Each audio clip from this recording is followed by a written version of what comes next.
please give your attention to Mrs. Esther Weber as she shares her story and her testimony of her life.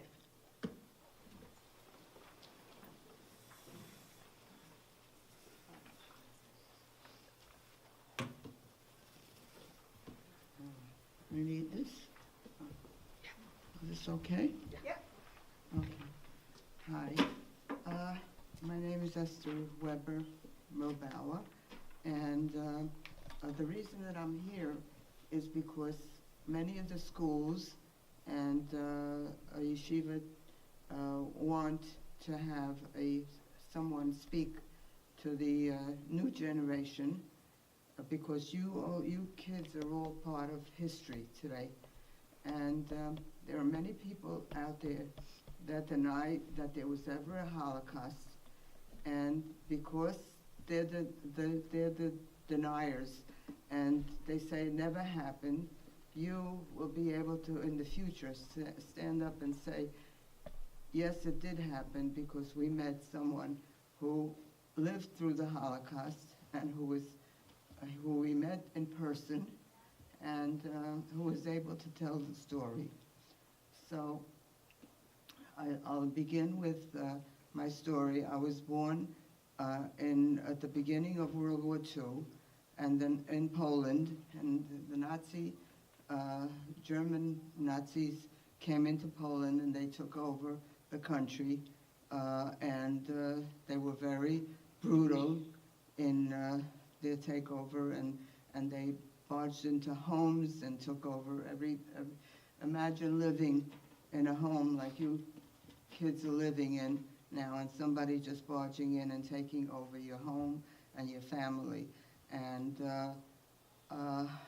I was born, I was only 2 years old when this happened, and one night during Friday night Shabbos meal, we had my parents, my grandparents were together, and we had a Shabbos meal. The candles, I remember my mother lighting candles, and it was quiet and was beautiful. And suddenly some soldiers barged in, and they grabbed my grandfather by the beard, and they set fire to his beard. And he was nifter right after that. And so when my mother and father saw what was happening and what was going to happen, they decided to take me, the baby, and to bring me to a Gaisha family, to a Christian family, and to have them take me and to take care of me, so that anything that happened to them, at least I would be alive. And that's exactly what happened. They brought me to a Christian family and left me there. My father left me there with them. It happened to be his school friend, that he went to school with, and he brought me to the family, and he said that you have to take the baby because we don't know what will happen to us. And he left me with them, and the last thing that I heard was he told me, remember that you are Jewish. Always remember that you're Jewish, but never tell anybody because they will kill you. So you have to keep this a big secret, and I did. I never divulged the secret to anyone, and anytime anybody saw me, I tried to hide from them, and not so that they wouldn't report me to the police. I was living on a farm, and I don't know if you guys saw Fiddler on the Roof and Anatevka. That was like my home. That was the way I was living, on a little farm, on a farm like that, with cows and horses. And one day I was out in the field watching the cows for the farmer, and some boys saw me in the field, and they called my name. and I tried to hide. There was like a little ditch nearby. I jumped into the ditch and I stayed there and didn't come out. And I was trying to hide from the boys, from the kids, because I didn't know if they would report me to the police or what they would do. And it turned out that they reported the family to the police, that they're keeping a Jewish child, that they're raising a Jewish child.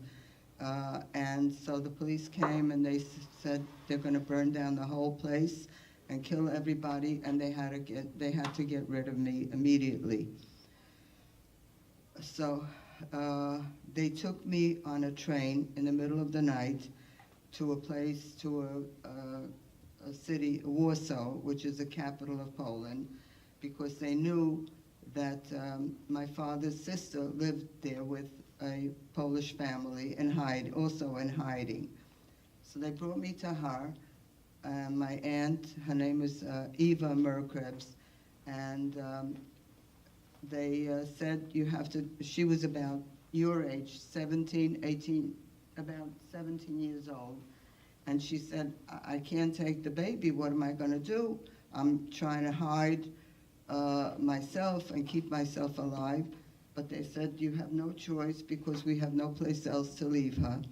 So they left me with her, and we were in hiding together. But she lived with a family, with a Polish family. She was a dressmaker, and she worked for them.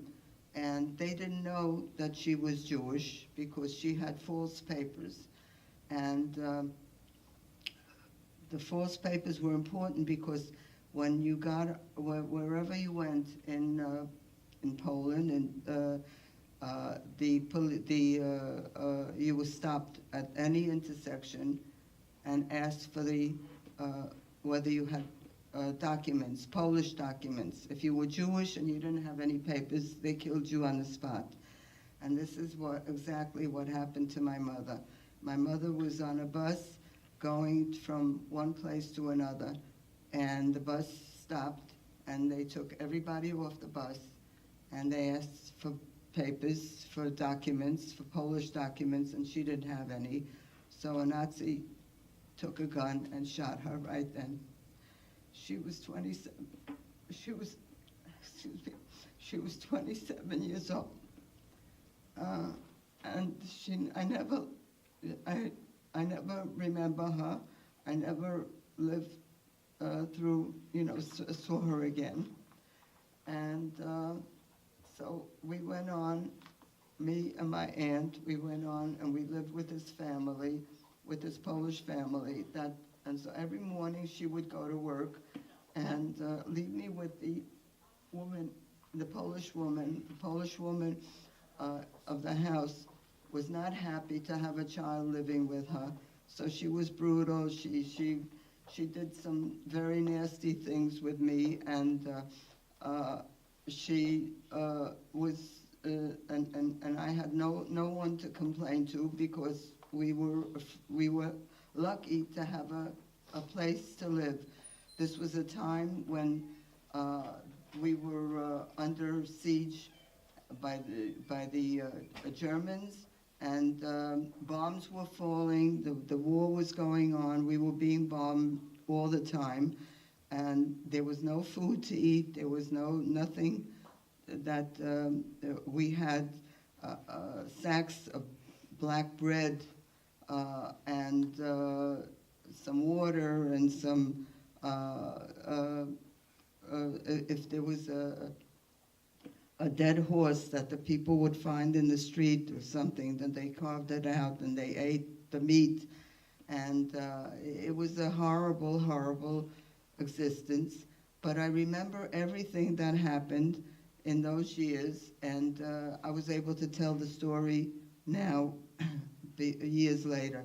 What happened was one night we had a bombing raid, so we all had to go into the shelter in the basement, and I had to go to the bathroom. And I was so afraid of the woman, the Polish woman that was taking care of us. She would beat, she would beat me, and if I had an accident. But I didn't care. I was so afraid of her that I ran upstairs and I went to the bathroom, and the bombs were flying all over, shooting and bombs, and we were being bombed, and I didn't know that I could be killed. But somehow Hashem saved me, and I wasn't killed. I survived and went back into the shelter. And one day I just ran away from my aunt, went to work, and this woman was hit me so badly because she put some garbage on the table to eat, and I didn't want to eat it. And so she was forcing me to eat it, and I couldn't. And anyway, my aunt wasn't there, but I remembered that my aunt had a friend. We lived like near a big black forest, so I decided to run away from this Polish woman, and I took my belongings, and I was about 4 years old at the time, and I went into the forest and to get away from this woman, and I got lost. I was in a black forest, and I got lost, and I sat down on a tree stump, and I said, well, this is the end. This is the end of me. The wolves are going to get me. I remember the Little Red Riding Hood, the stories about the Little Red Riding Hood and the wolves, and gypsies were going to get me. And then, anyway, I sat there and I cried. And finally, I decided I have to get started. So I started walking in the forest by myself. And I saw an opening, a little light opening. So I got out of that situation and made my way to my aunt's friend, my aunt's friend's house. And I told her, I ran away from home, and she kept me there for a little while, and then she brought me back. And this is the way things were going there. And every time we had a bombing, one time there was a bomb hit the building where my aunt was working.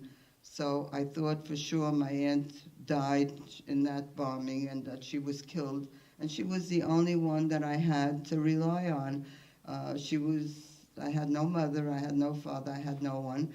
And I was afraid if anything happened to her, what would happen to me? What would I do?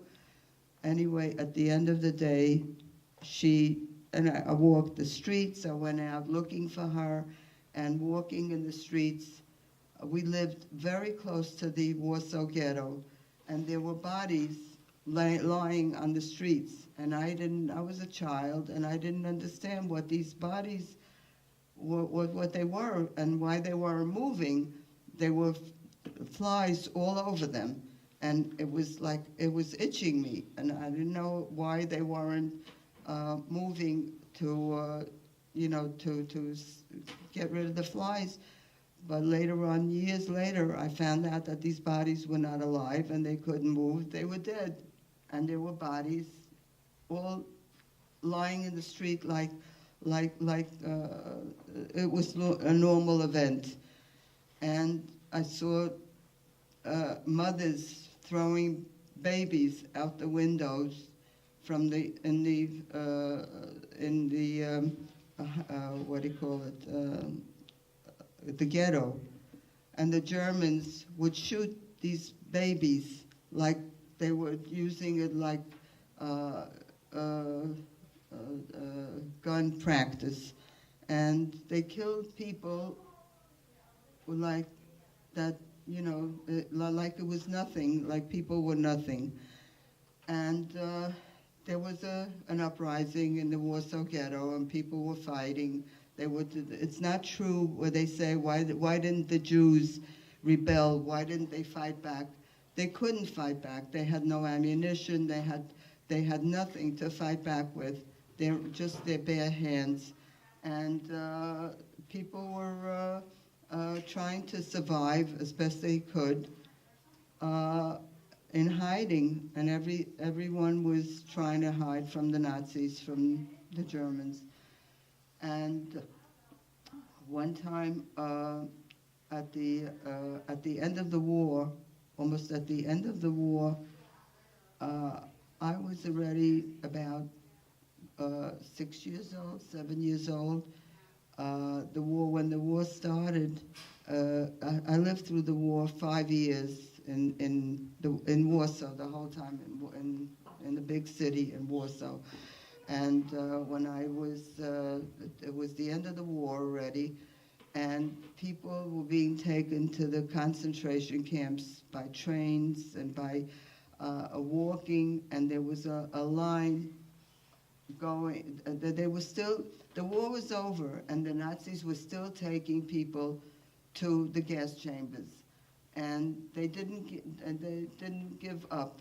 They were trying to kill as many Jews as they can, just because they were Jews. And these are people, Polish people that were born in Poland, and they were Polish Jews, and Poland was a haven for Jews for many, many years until the war broke out. And now they were trying to kill every Jew that they can. And we were on a line going to the concentration camp, and my aunt and I, and there were old people that couldn't walk. There were invalids. They were being shot on the spot. Shooting was a commonplace event that I saw all my life, and it was frightening, but death was all around me, and I never thought that we were going to survive. But we were on this line going to the concentration camp, and I understood that this place where the Nazis were leading us, I don't know if you've seen in the films, lines of people walking, and I knew that this place where we were going was not a good place, and we couldn't escape because there were soldiers with guns all around us, and nobody could get off this line alive. But suddenly I saw that my aunt that I was with, she disappeared, and I didn't know what happened, and the line started to move along, and I said, I'm not going anywhere without my aunt. I started crying, screaming, crying, and a German took the butt of his gun, and he hit me with it, and he said, get the heck out of here, and he let me run, and I ran off this line. I just ran, and I found a little place. It was right near a farm, and I found this farm. I ran into the farmhouse, and I went into the farmhouse, and I said, my aunt is not here. I'm all alone. What should I do? And suddenly my aunt came out of the cellar. She had escaped. Somehow she bribed a German. She had a ring on her finger, and she gave him. The Germans were very corrupt. And she gave him the ring, and he let her go. So she couldn't take the baby with her. She couldn't take me with her because she was her or me, or both of us couldn't escape. So she, I guess, it was a matter of life and death.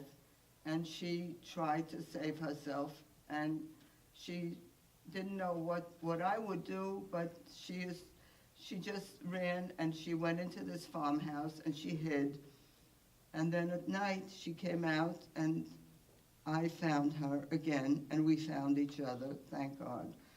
So we both survived another day, another part of this. I guess Hashem was watching over us and blessed us and gave us a chance to survive.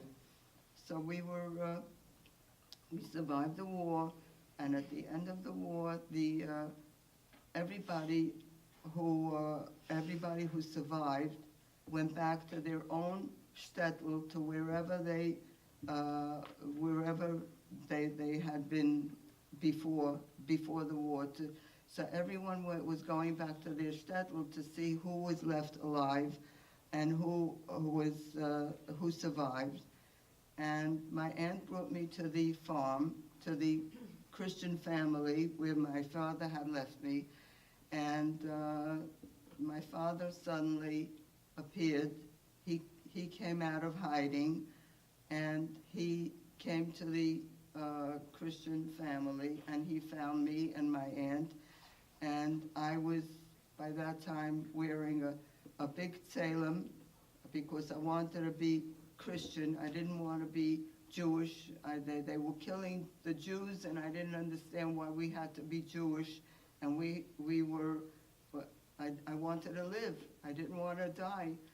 So I was trying to tell my father, let's convert, let's become Goyim, and he would promise me, okay, we will, And we started leaving Poland at this point, and we went through, by foot, through snow, and we got over the border to Czechoslovakia, and from Czechoslovakia to Hungary, and we made our way to Germany, and then we wound up being in a German DP camp, which is displaced persons,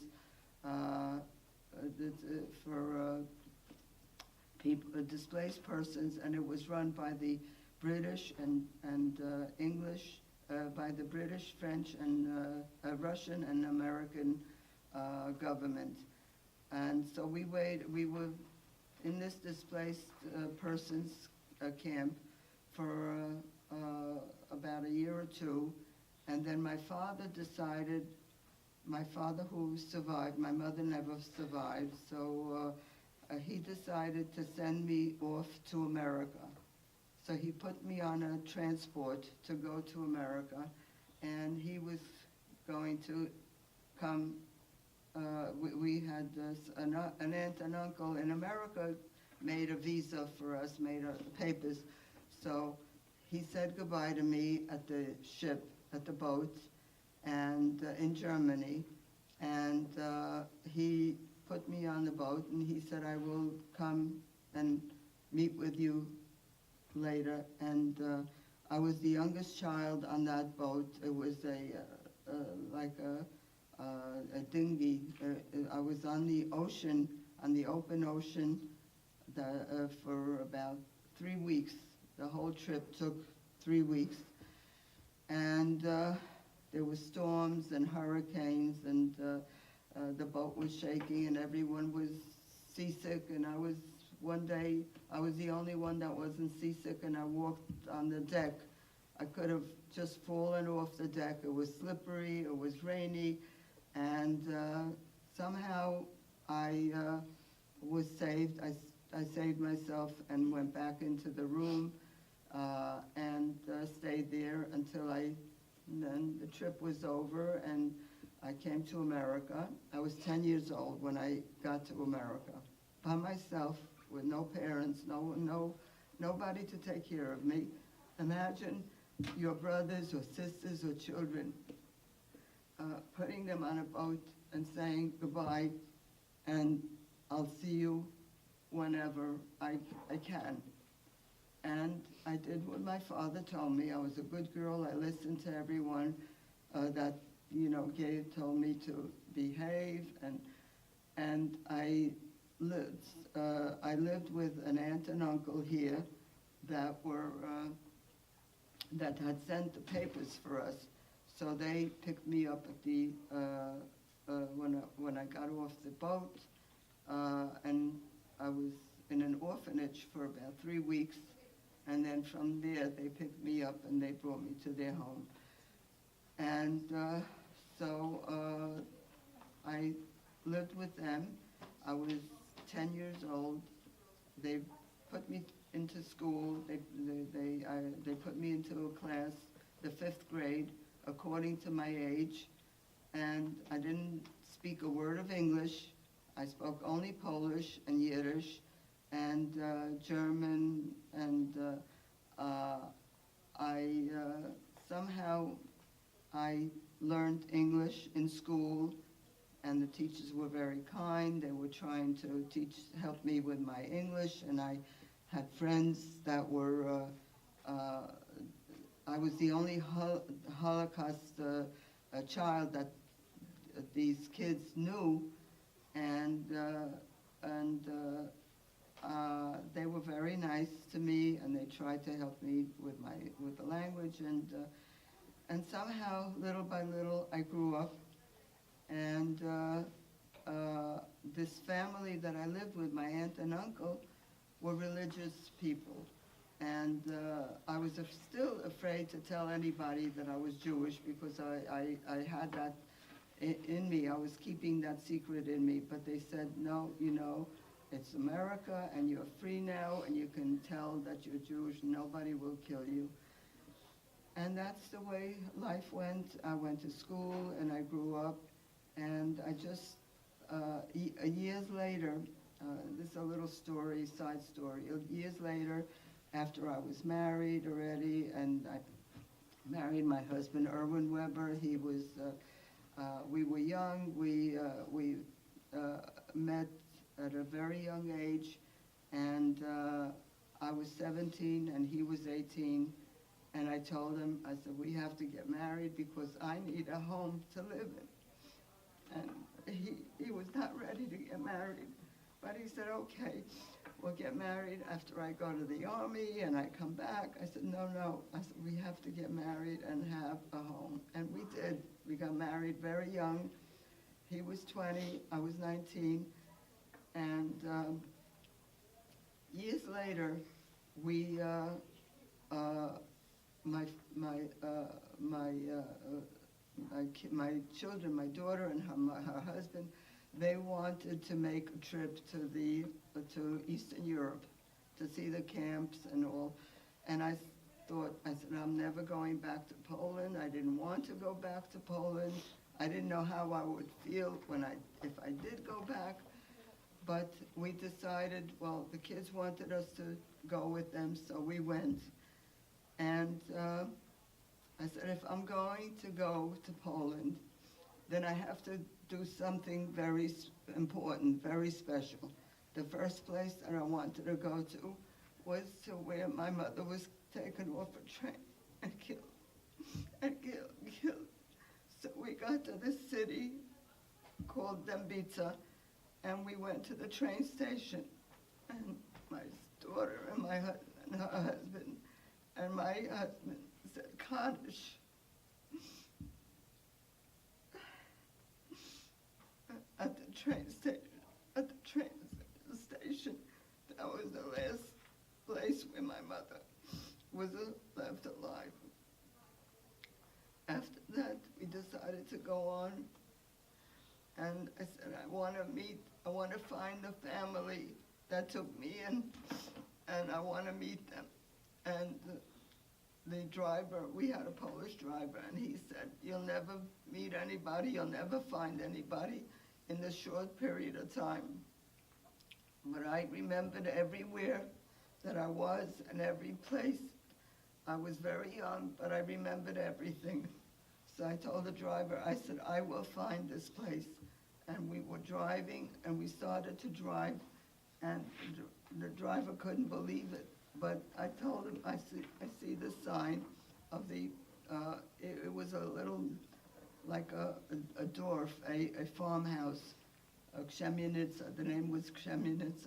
I said, I saw the sign, and I said, okay, I know where I was. You have to stop the car, make a left turn off this road, and I will find it. And we got off the road, and we saw a young man standing by a gate, and I said to him in Polish, I'm looking for the familia Bick. And my daughter got hysterical and crying because she couldn't believe that I found the place. and he said, this young man said I said, I'm looking for Yosef Bick, because my father told me that his friend was Yosef Bick, and I should, if I ever, get to Poland, I should try to find him. So this young man said, Yosef Bick, not alive anymore, not living, but the father of Yosef Bick is here in the farm. I said, this was about 9 o'clock at night, pitch black. We just had a generator with the car, and these people didn't know who we were, what we were, but I said, I would like to speak with with your father, if you could call him out. So he called him out, and I said to him, I said, did you ever know a family Milbauer? So he said, oh, Milbauer, Huna Milbauer, and he proceeded to name all my family names by their Yiddish names, by their Hebrew name. Huna Milbauer, Chava Milbauer, and Moshe Milbauer. Moshe Milbauer was my grandfather, who was a neighbor of theirs down the block. And he says, and I remember that what happened to them. I said, well, they're not alive, but my father, Huna Milbauer, is in Israel, and he's alive. And he says, and Moshe Milbauer, do we want to see my grandfather's house? I said, I don't want to see my grandfather's house. I don't want to see anything. I just wanted to meet the family that saved my life, that took me in. And I was very successful. He says, and and there was a baby here that we raised a baby here on this farm, but we don't know what happened to the baby. So I said, I'm the baby. 50 years later, I told them, I survived and I'm the baby. And so they hugged and kissed me, and they were very, very happy to see that I survived. And that's about the end of the story. So anybody who will question you if there was ever a Holocaust, if anything happened, you will be a witness, and that's the reason that they're doing this. They're bringing in people that are still alive, that are able to tell the story, so that nobody ever will deny that there was ever a Holocaust. That's about it. Am I answering any questions, if the girls have any questions? Okay. Girls, you have any questions? Whatever happened to your father? My father went on to Israel, and he never came to America because he was supposed to come to America, and then he changed and he went to Israel, and he remained in Israel and lived and remarried. He married my mother's sister, who was already in Israel, and they got married. They had no children, but they were living in Israel. And I was living in America. And in those years, in the 50s, nobody went to Israel. It was like going to the moon. No one traveled to Israel at that time. So I grew up here in America, and I was writing letters to my father here and there, but nothing, hello, how are you? I'm in school, I'm okay. And I got married. My father never came to my wedding here. And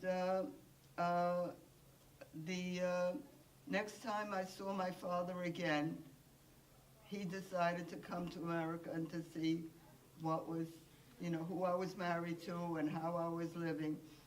And so this is a very interesting story. I went to the airport to see, I was 26 years old with 2 children and my husband. And I went to the airport with a picture of my father because I didn't remember what he looked like. And I thought that he was a tall, thin man. And by this time, I remained in America. I became an American citizen, and I had no feeling one way or the other about my father. I didn't miss him. I went on with my life. I went to the airport with this picture, and everyone got off the plane, and I didn't see anyone who looked like my father. Suddenly, a little short man comes off, and he wasn't tall. He wasn't a skinny, tall man. I was a little girl, so he was tall to me. That's the way I remembered him. And I went up to him, and I said, "Are you Milbauer?" In Yiddish. "Isn't Milbauer?" And he said, "Yeah." And the minute he said he's Milbauer, I broke up. All my feelings for my father came out. I loved him, and I realized here was my father. I really had someone. And and we became reunited, and we started going to Israel and visiting Israel. Brought my children to him. It was a nice ending. Sorry, I guess. No. When did you start to want to be Jewish again? When did I start what? Wanting to be Jewish again? To be Jewish? Yeah, because you said that you wanted to be like Christian because you were No, afraid. I don't understand you. You were afraid to say that you were Jewish. So when did you start to say that you were Jewish? Oh, I kept it a secret for many years. And when in Brooklyn, when I lived with this family in Brooklyn, I realized that somehow I realized I was safe. I wasn't. There were no Nazis around. There were no soldiers, and I opened up. The one incident that I had, and I really never got in touch with myself with my Holocaust background. I thought that I was okay. I didn't realize. I thought I was just an all-American kid. One day, my daughter, who's here, Debbie Schreiber, was 6 years old, and she was in a play in school, in HAFTA. She went to HAFTA. And I went to the school to see her in the play. And I got dressed, I put on my makeup, I was fine and everything. And all suddenly I went into the room where the children were sitting, all in black shirts, black outfits, with a Jewish star. Well, I took one look at that, and I cracked up. I broke up completely. I said, there, but for the grace of God, it was okay for me to wear the Jewish star, but it wasn't okay for me to see this vision of my daughter here in America wearing a Jewish star. So I ran out of the room. I couldn't stay there any longer. And that's when I realized that I was very affected by the Holocaust experience. By living through all of this, I was affected, which I denied for a long time. What happened to your aunt after you guys left? She survived with me, and she went on to America. I came to America first, and then she came later, and she got married and had children. She lived to a ripe old age of 94. She just passed away recently. She walked you down the aisle. Oh, and she walked me down the aisle. She lived to see me get married and walked me down the aisle. She and her husband walked me down the aisle because my father was not here. So, Jackie? Where was the DP camp you went to? I can't hear Where you. was the DP camp you went to? What? The name of the DP camp? Where was the DP? Oh, the DP camp was in Germany. It was Landsberg. The name of the DP camp was Landsberg. As a matter of fact, we later on found out that Hitler was once a prisoner in this town in Landsberg before he became the Führer, before he took over.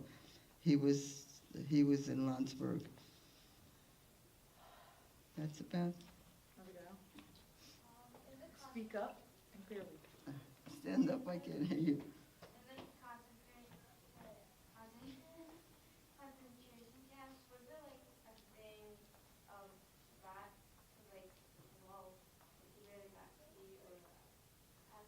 You were never in the concentration camp, right? You, I was not in a concentration camp, no, no. But I lived right outside of the ghetto, the Warsaw ghetto, right near there.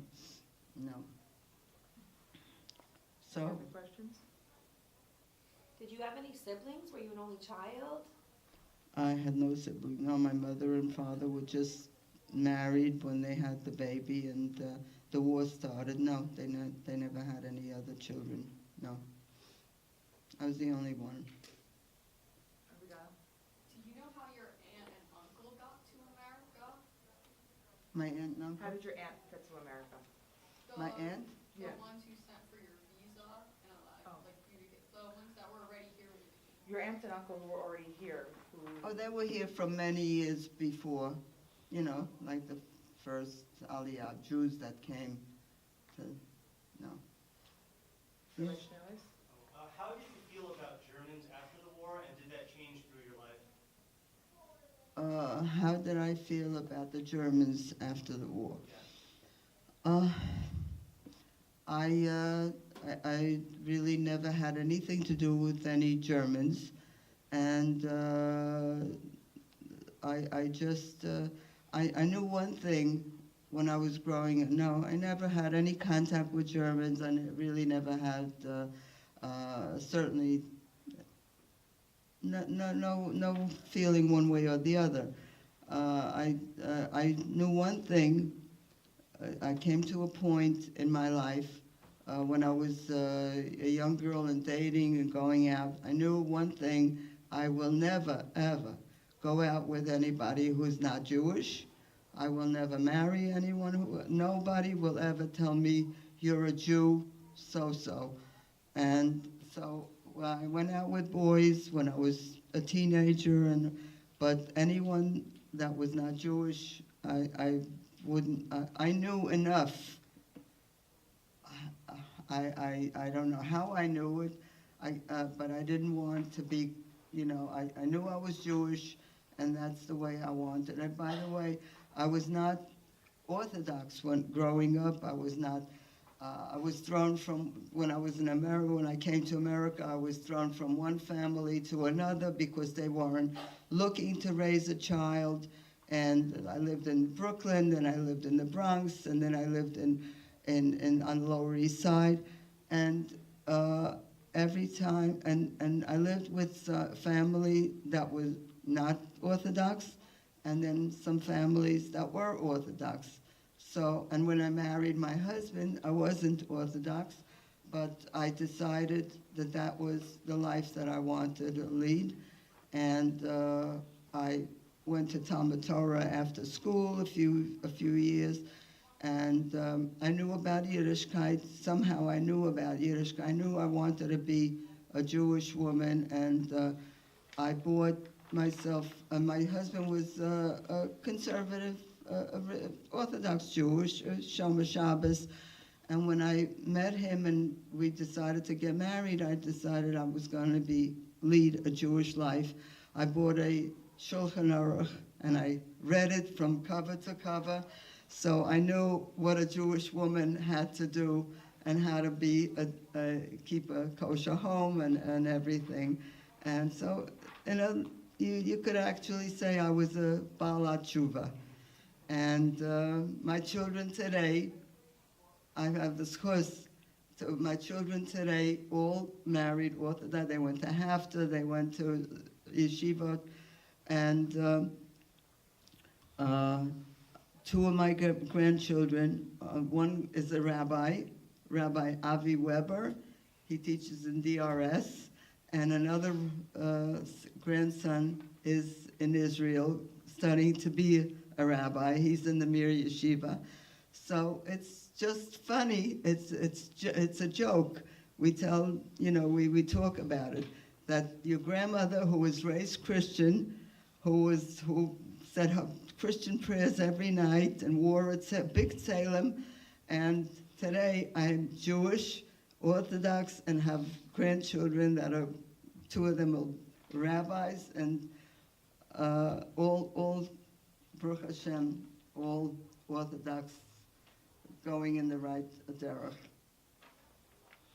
I guess Hashem had a program for me. Have you ever heard someone saying that the Holocaust didn't happen? Did I ever meet someone who said it didn't happen? Have you ever heard anyone say that the Holocaust didn't Well, I read it in the papers, and I see. No, I never personally met someone who told me that. They don't dare to say that to me, to my face. Do you have anything from when you were younger that you took with you? Do I have one? Do you have anything that you were able to keep with you from when you were younger? No, there was nothing. Just when I came to America, there was one. There was a picture, a handkerchief, a little handkerchief. My daughter reminded me. When I left Germany, I had a best friend, and she had a doll, and I had a doll, and she had a handkerchief that smelled with perfume, very, very, very pretty, a crepe handkerchief. And so she wanted my doll, and I gave her my doll, and she gave me her handkerchief, and that's what I came to America. My daughter had that handkerchief framed. I have it in my home, and the only thing that I had was when I came here, there was a picture of my mother and father, a wedding picture that was sent from Europe. That's the only picture that survived, that was sent from Europe to America. So my family gave it to me. I have that photo of my mother and father. That's the only thing that I have, and very, very important for me. Why did your father come with you to America? Why didn't he come with me to America? Well, his purpose was he wanted to be. He was going to come to America. His purpose was to send me to America, to the Golden Medina, to a safe place where I survived one war. He didn't want me to go to Israel, because Israel was at war all the time, and things were terrible there.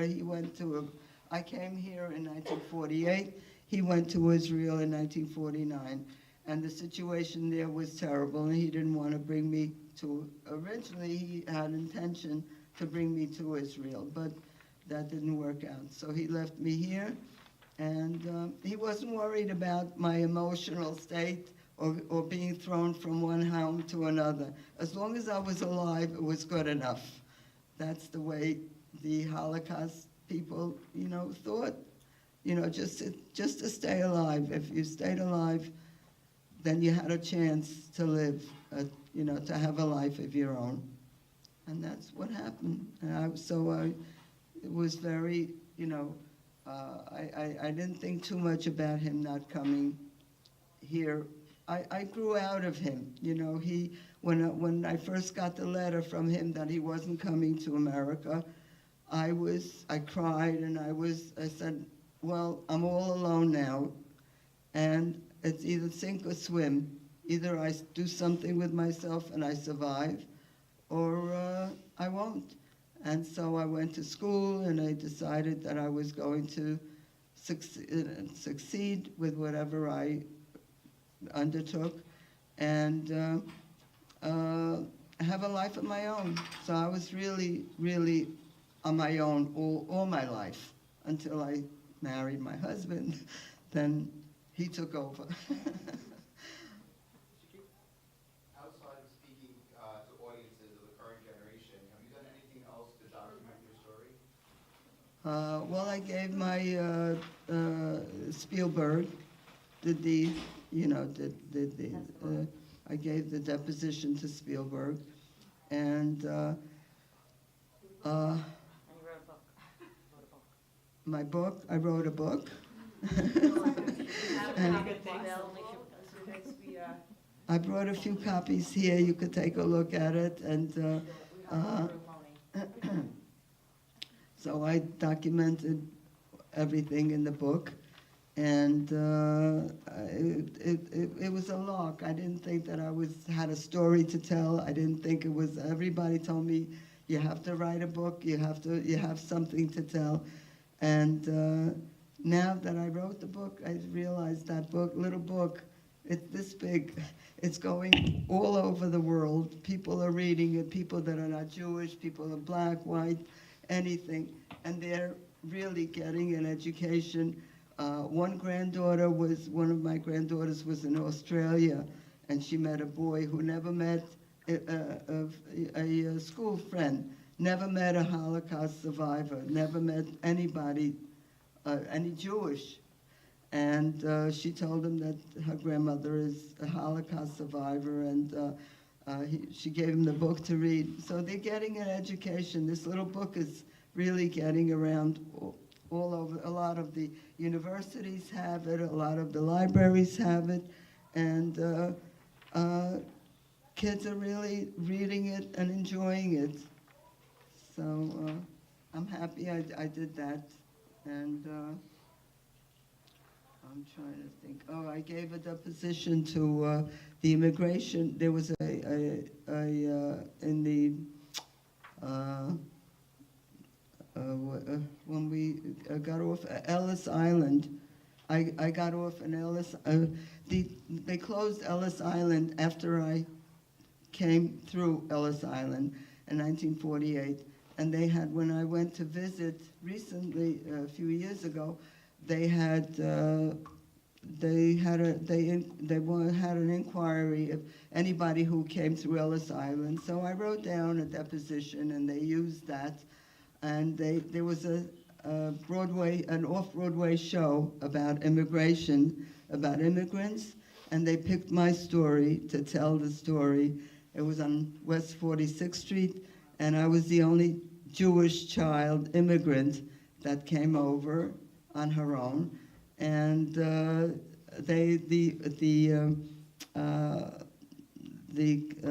asked me if I would be good enough to speak. And I'm unaccustomed to speaking. I really was not anxious to speak, but the director asked me if I would stand up, and I said, okay, I'll do it. So he called me out, and this was an audience of people, international audience, Chinese, German, Polish, every African, Italian, and this was like a cabaret style setting. And so he called me out and he asked me if I would speak. So I said, okay, I would get up. And I said, what am I going to speak about? I wasn't prepared, but I told the story about my visit back to Poland to the Christian family, that I found them. And it was of interest to everyone. I thought that this would be of interest to everyone. And I said, and I ended my speech to this general to this general public, that you can come to America with nothing and be nobody and be nothing, and go and just go to school and work hard and become and you can make anything of yourself that you choose to do. In America. America is a free country, and it's open to everyone. And you just have to go to school and work hard, and you'll achieve success. And I got a standing ovation from that. That was it. Thank you very much. Okay, I hope it wasn't too long. It was I hope perfect. I didn't keep you. It was perfect. No, not at all. Okay. Girls, I don't know how many of you actually were able to internalize some of what Mrs. Weber said to us. I think being a little older than you and having children of my own, I take on a different perspective, and I was deeply, deeply moved and affected by a lot of things you said. Just think for yourselves for a minute what it must be like to be 4 years old and totally on your own, or what it must be like to be 8 or 10 and say goodbye to your father, having no mother, put on a boat, and just send out there, okay? You're not parents yet. God willing, one day you will be. And at that point, it might mean more to you. But thank you.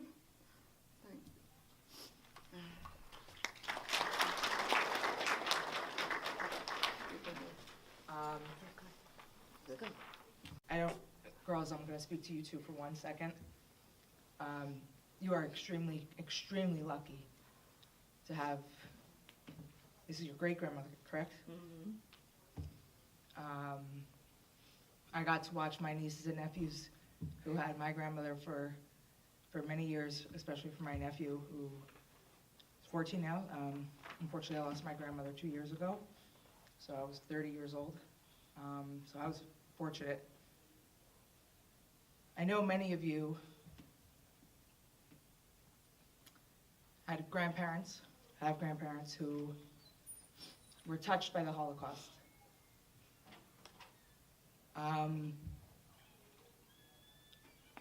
Two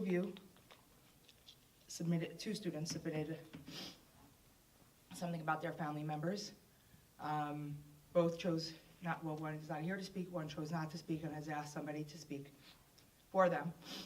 And then we have some poems. After each student speaks, they're gonna come and they're gonna light a candle to commemorate the 6 million Jews who lost their lives. And let's not forget the many millions of others who lost their lives, because unfortunately it wasn't just Jews targeted.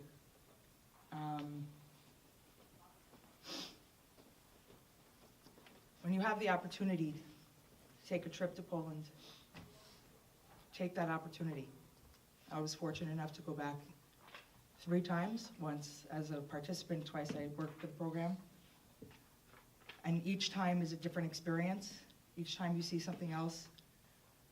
And when you go, don't just see the destruction and the hate, but remember that there was life before the war. We live, thankfully, very comfortable life here in America. People live very comfortable lives around the world. Imagine for 1 second that being disturbed. But imagine the vibrant lives you live right now. That there was joy, there's Torah being learned every day here and in many other schools around the world. So if you do have the opportunity to go, remember all of that came beforehand and the lives beforehand, because that shouldn't be forgotten either. So let's start. Basia.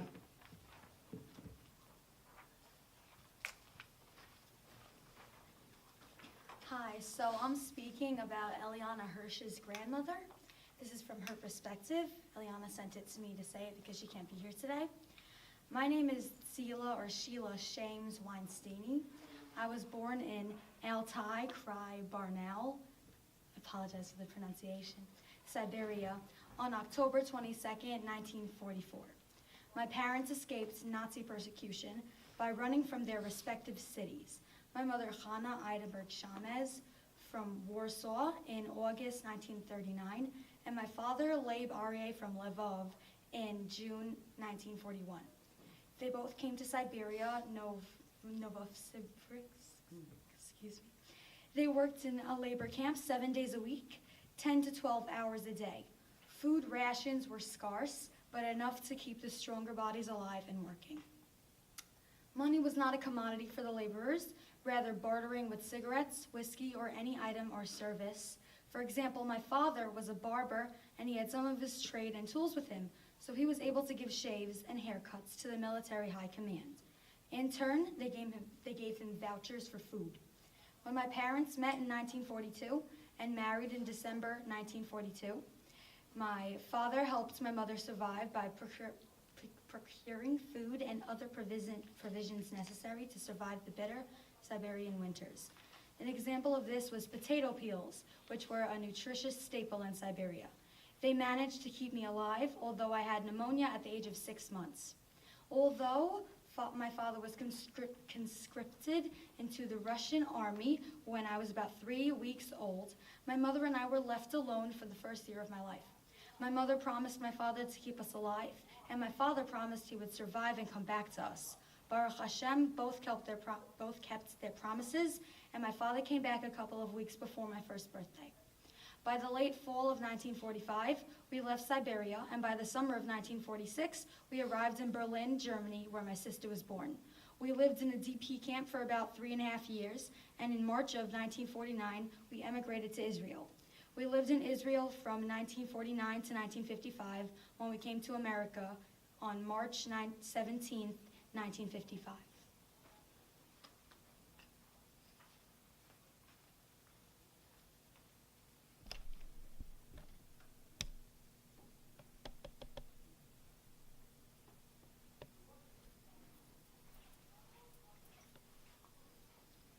Daniela Smuss is going to come read the story of Durakovsky's cousin, who's actually Dura's middle name is after her.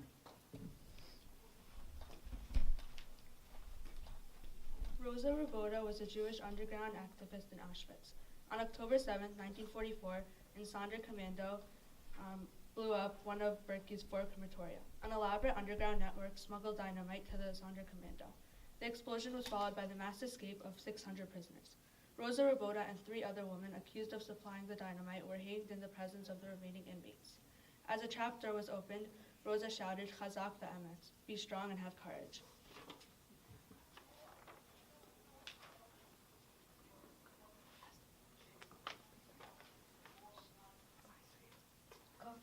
Should I say who wrote the poem? Holocaust by Barbara Sonic. We played, we laughed, we were loved. We were ripped from the arms of our parents and thrown into the fire. We were nothing more than children. We had a future. We were going to be lawyers, rabbis, wives, teachers, mothers. We had dreams. Then we had no hope. We were taken away in the dead of the night like cattle in cars. No air to breathe, smothering, crying, starving, and dying. Separated from the world to be no more. From the ashes, hear our plea. This atrocity to mankind cannot happen again. Remember us, for we were the children whose dreams and lives were stolen away.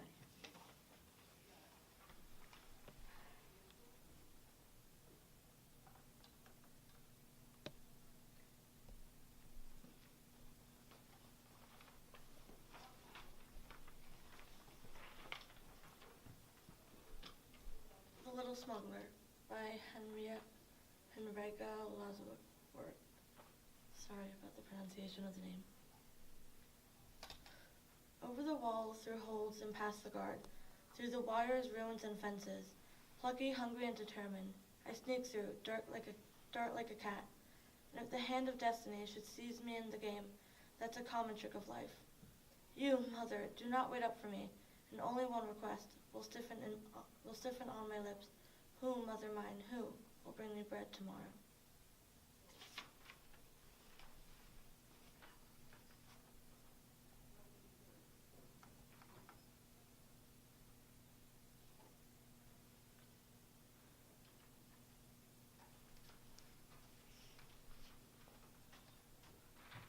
First they came for the Jews, by Pastor Martin Niemöller. First they came for the Jews, and I did not speak out because I was not a Jew. Then they came for the communists, and I did not speak out because I was not a communist. Then they came for the trade unionists, and I did not speak out because I was not a trade unionist. Then they came for me, and there was no one left to speak out for me.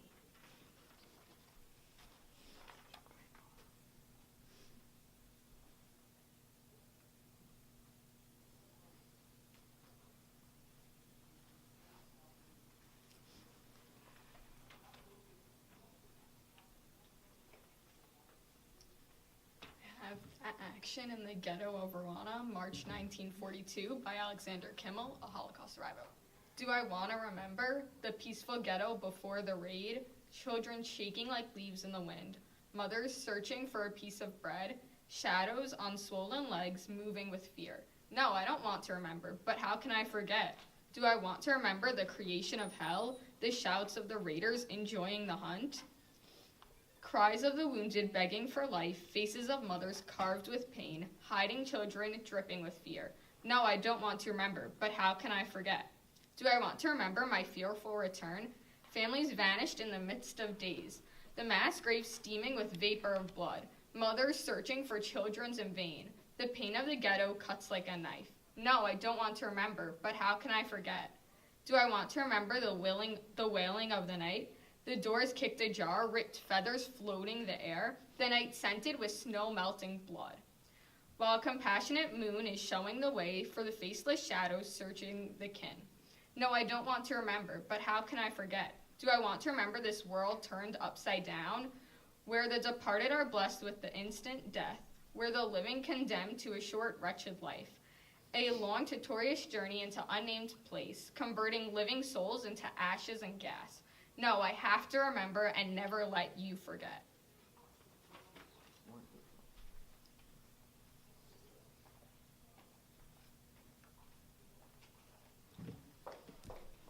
I think the only way appropriate to end a program like this is with the singing of Hatikva, and to note that I think it's one of the biggest blessings to come after something as grave as the Holocaust was. So if everybody can please rise, and we will sing together.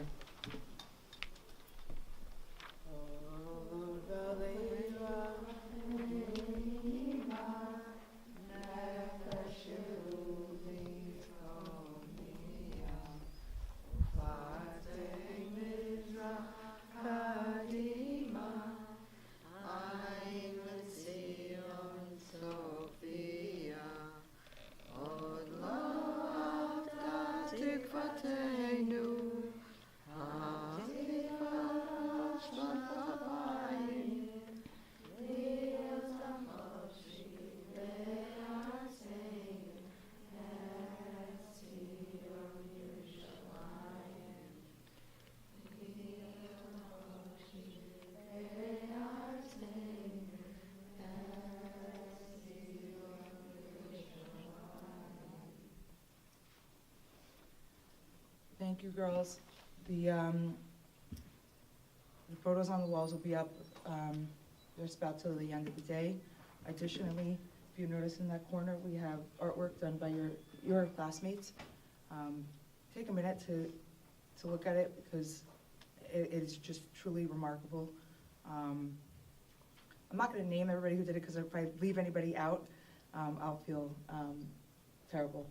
But take a minute throughout the day, and thank you once again, Mrs. Weber and the family, for coming and joining us today.